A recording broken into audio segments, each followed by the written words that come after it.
বিশ শতকের কৃষক শ্রমিক ও বামপন্থী আন্দোলন তোমাদের ষষ্ঠ অধ্যায়। আজকে তোমাদের পুরোটাই ক্লিয়ার করার চেষ্টা করব।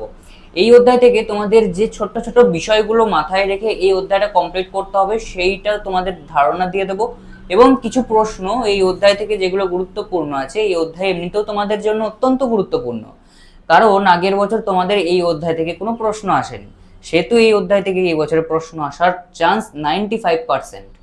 সেহেতু এই অধ্যায় থেকে কিছু গুরুত্বপূর্ণ প্রশ্ন আছে তোমাদের দিয়ে দেবো, যেগুলো ফার্স্ট সেমেটিভ সেকেন্ড সেমেটিভের জন্য এবং টেস্ট তারপর ফাইনালের জন্য গুরুত্বপূর্ণ বটেই। এই প্রশ্নগুলো অবশ্যই তোমরা বাড়িতে করবে, তবে তার আগে তোমাদের ছোট্ট করে একটু বিষয়টাকে বুঝিয়ে দেবো এবং এই প্রশ্নগুলো কিভাবে করবে তার একটা শর্টকাট তোমাদের বলে দেবো, যেটা খুব মজার। ভিডিওটা প্রথম থেকে শেষ পর্যন্ত দেখো, পুরোটা ক্লিয়ার হয়ে যাবে যদি এই অধ্যায় থেকে প্রশ্ন অ্যাটেন্ড করতে চাও তাহলে। তো চলো প্রথমে ভিডিওটা শুরু করা যাক, মূল বিষয়বস্তুতে যাওয়া যাক। ভিডিওটা ভালো লাগলে অবশ্যই লাইক, শেয়ার, কমেন্ট, সাবস্ক্রাইব এগুলো করতে একেবারেই ভুলে যেও না। চলো মূল বিষয় শুরু করা যাক। বিশ শতকের প্রথম দিকে ভারতবর্ষের কৃষক শ্রমিকরা আন্দোলন করতে শুরু করলেন। তারা বিভিন্ন রকম আন্দোলন শুরু করলেন, অঞ্চল ভিত্তিক বিভিন্ন আন্দোলন তাদের দ্বারা সৃষ্টি হলো। তবে এই আন্দোলনগুলোর পেছনে কারণ কি জানো? দেখো, তোমাদের মনে পড়ছে কিনা জানি না, তৃতীয় অধ্যায়ে তোমাদের জানিয়েছিলাম যে বিভিন্ন ভারতবর্ষের স্বাধীনতার আগে যে সমস্ত আন্দোলন বিদ্রোহগুলো হয়েছিল, সেগুলো উপজাতি বিদ্রোহ হোক বা কৃষক বা শ্রমিকদের আন্দোলনই হোক, একটাই কারণ, সেটা হচ্ছে ব্রিটিশ সরকারের অত্যাচার। এই তৃতীয় অধ্যায়ে আমি যেমনভাবে তোমাদের বুঝিয়েছিলাম ঠিক সেই রকম ভাবেই অনেকটাই এই ষষ্ঠ অধ্যায় কিন্তু লাগতে চলেছে। তো সেই সূত্র অনুযায়ী আমাদের এই অধ্যায়টা কমপ্লিট করতে হবে। তোমরা তৃতীয় অধ্যায়টা যদি ভালো করে পড়েছো তাহলে ষষ্ঠ অধ্যায় জলের মতো সহজ। ঠিক আছে, ষষ্ঠ অধ্যায় এমনিতেও খুব ইন্টারেস্টিং একটা অধ্যায়, ভালো করে পড়লে এখান থেকে প্রশ্ন কমন পাবে কি পাবে না এটুকু বলতে পারবো না, যদি প্রশ্ন আসে তাহলে সেটা লিখতে পারবে, এটুকু বলে রাখলাম। দেখো, আমাদের ভারতবর্ষের শ্রমিক এবং কৃষকরা কেন আন্দোলন সৃষ্টি করেছিল?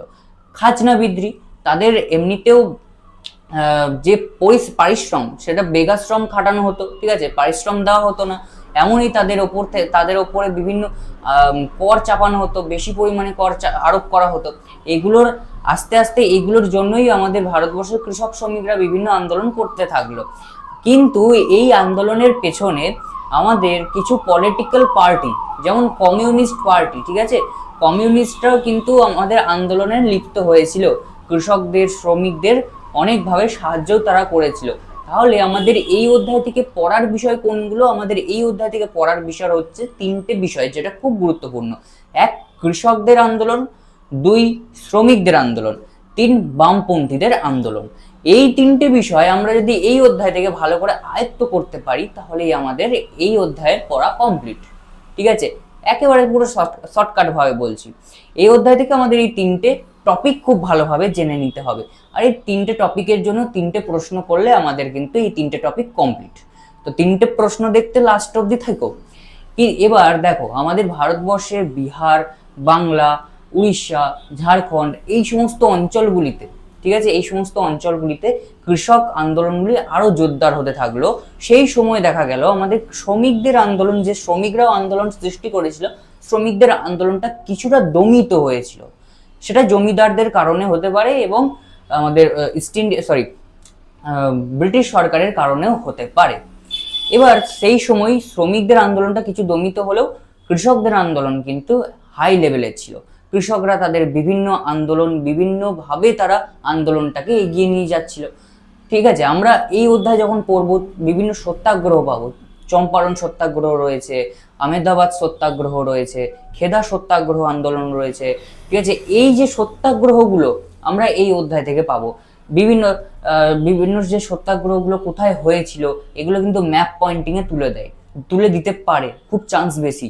তো এই সত্যাগ্রহগুলো কোথায় হয়েছিল, গুজরাটে কোন সত্যাগ্রহ হয়েছিল, ঠিক আছে, এগুলো আমাদের ভালোভাবে জানতে হবে। আর এগুলো জানতে একটা আমাদের প্রশ্ন খুব কাজে দেবে, সেটাও আমি বলে দেবো তোমাদের। এই যে বিভিন্ন জায়গায় বিভিন্ন সত্যাগ্রহগুলো হয়েছিল, কি কারণে হয়েছিল সেই কারণটা আমাদের জানতে হবে। এর পরবর্তীতে বামপন্থী আন্দোলন, দেখো কৃষক শ্রমিক আন্দোলনের পেছনেও কিন্তু সাপোর্ট যে দিয়েছিল এই যে বামপন্থী আন্দোলন। বামপন্থী আন্দোলনও কিভাবে বামপন্থীরাও কিভাবে আন্দোলন করেছিল সেটাও আমাদেরকে এই অধ্যায় থেকে পড়তে হবে। দেখো, তোমাদের আগের বছর 2026-এর যে পরীক্ষাটা হলো, যেটা আর কয়েকদিন পর তোমাদের রেজাল্ট, অর্থাৎ কালকেই রেজাল্ট, সেই পরীক্ষাতে তোমাদের এই অধ্যায় থেকে কোনো প্রশ্ন তো আসেইনি, কিন্তু এই অধ্যায় থেকে দুটো প্রশ্ন খুব মানে একেবারে প্লাস পয়েন্টে ছিল। সেটা হচ্ছে এই বামপন্থীদের আন্দোলন নিয়ে একটা টিকা হিসেবে কোন প্রশ্ন আসার সম্ভাবনা ছিল, এবং কৃষকদের নিয়ে কোনো একটা প্রশ্ন আসার সম্ভাবনা ছিল, কিন্তু এই অধ্যায় থেকে কোনো প্রশ্ন আসেনি। তোমাদের জন্য এই অধ্যায়টা পড়ে আছে, তোমাদের জন্য এক্সামিনাররা বলেছেন যে 2027 সালে যারা আসবে তাদের জন্য হয়তো দেওয়া যেতেই পারে, ঠিক আছে। তো এই অধ্যায় থেকে আমাদেরকে একটু ভালোভাবে পড়লেই আমাদের এই অধ্যায় থেকে ফুল মার্কস আসবেই আসবে, যাই প্রশ্ন দেখ এই অধ্যায় থেকে আমাদের আসবেই। তো চলো প্রশ্নগুলো একটু দেখে নেওয়া যাক, কোন কোন প্রশ্নগুলো তোমাদেরকে করতে হবে, আর কোন তিনটে প্রশ্ন এমন প্রশ্ন যে প্রশ্ন তিনটে পড়লে তোমাদের এই অধ্যায়গুলো কভার হয়ে যাবে। তিনটে প্রশ্ন দেখতে পাচ্ছ, ষষ্ঠ অধ্যায় থেকে চোখ বন্ধ করে এই তিনটে প্রশ্ন করে রাখো। তোমাদের পরবর্তী যে কোনো প্রশ্ন বলো, 2 নম্বর প্রশ্ন কি 4 নম্বর প্রশ্ন, সমস্ত প্রশ্ন ক্ষেত্রে এই তিনটে প্রশ্ন খুব হেল্প করতে চলেছে। 20 শতকে ভারতে কৃষক আন্দোলনের প্রসার সম্পর্কে আলোচনা করো। এই প্রশ্নের মধ্যে তুমি চম্পারণ সত্যাগ্রহ পেয়ে যাবে, খেদা সত্যাগ্রহ আন্দোলন পেয়ে যাবে, বিভিন্ন সত্যাগ্রহ আন্দোলনগুলো তুমি পেয়ে যাবে, সেই জন্য এই প্রশ্নটা ভালো করে রাখো। দ্বিতীয় প্রশ্ন, 20 শতকে ভারতে উপনিবেশ বিরোধী আন্দোলনের বামপন্থী রাজনীতির অংশগ্রহণের চরিত্র বিশ্লেষণ করো। 3 নম্বর প্রশ্ন, শ্রমিক আন্দোলনের সাথে কংগ্রেস ও কমিউনিস্ট দলের সম্পর্ক আলোচনা করো। তারপর 4 নম্বর প্রশ্ন, ভারত ছাড়ো আন্দোলনের কৃষক ও শ্রমিক শ্রেণীর ভূমিকা আলোচনা করো। 5 নম্বর টিকা দিয়েছি, 4টে টিকা খুব ভালোভাবে করে রাখো। 1 হচ্ছে মিরাট ষড়যন্ত্র মামলা, 2 মানবেন্দ্রনাথ রায়, 3 কংগ্রেস সমাজতন্ত্রী দল, আর 4 নম্বর ওয়ার্কার্স অ্যান্ড পেজেন্টস পার্টি। 6 নম্বর প্রশ্ন, বঙ্গভঙ্গ বিরোধী আন্দোলনকালে কৃষক শ্রমিক আন্দোলন সম্পর্কে আলোচনা করো। এই 6টা প্রশ্ন, প্রথম 3টে এবং শেষ 3টে, তার মধ্যে 4টে টিকা ঢুকে রয়েছে। এই টিকা সহ এই 6টা প্রশ্ন ভালোভাবে করে রাখো, ঠিক আছে। আগামী যে কোনো পরীক্ষাতে তোমাদের সেকেন্ড সেমেটিভ এবং টেস্ট, তারপর ফাইনাল খুব গুরুত্বপূর্ণ হতে চলেছে এই অধ্যায় থেকে এই 6টা প্রশ্ন।